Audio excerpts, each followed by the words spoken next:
mul'achuu Waaqayyoo eenyu dhaabachuu danda'a?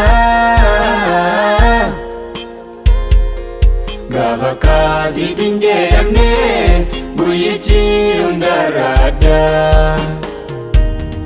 Guyyaa mul'achuu Waaqayyoo eenyu dhaabachuu danda'a? Gaafa kaasiitiin jedhamne guyyichi hundarraa adda. Dhaloota meeqotaa of qopheessinaa? Haifuu ibsaa keenya qabsiifannaa.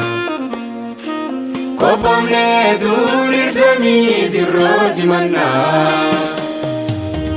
Dhaloota meeqotaa of qopheessinaa? Haifuu ibsaa keenya qabsiifannaa. Qophoomnee tuurirsamii sirroo simannaa.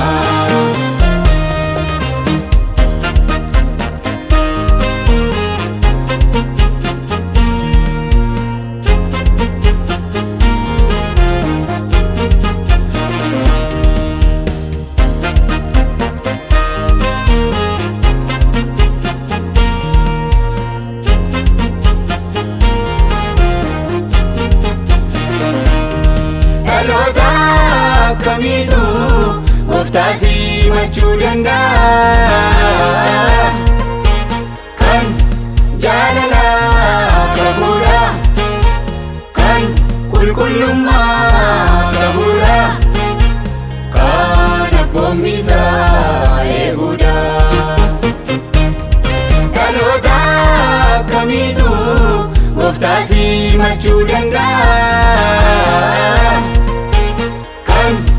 Jaalala qabuudha, kan qulqullummaa qabuudha, kan abboommii isaa eeguudha.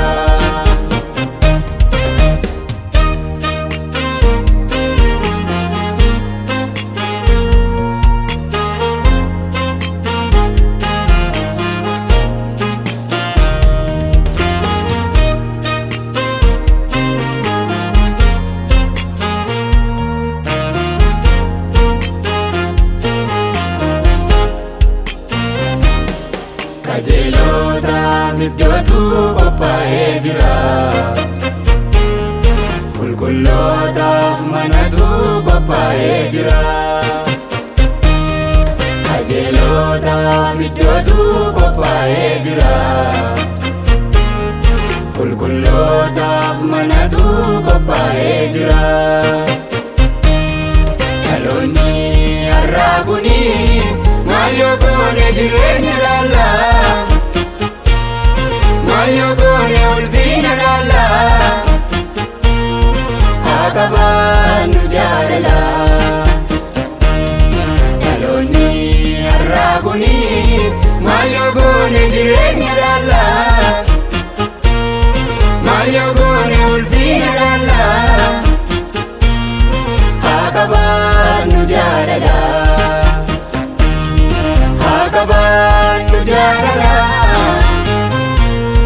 Haa qabaannu jaalala. Haa qabaannu jaalala.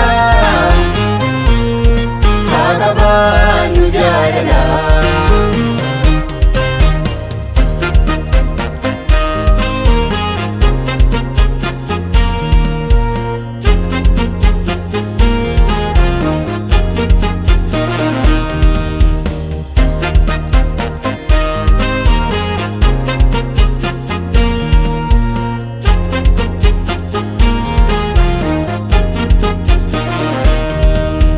Dhaquudhaaf jennaan mirga Waaqaa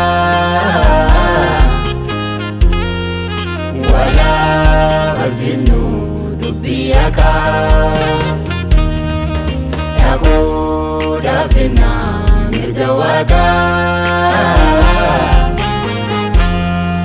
walaa barsiisnu dubbii haqaa. Jaalalaan maalamaa mirgi Waaqaa dhaloota garaa jibbaa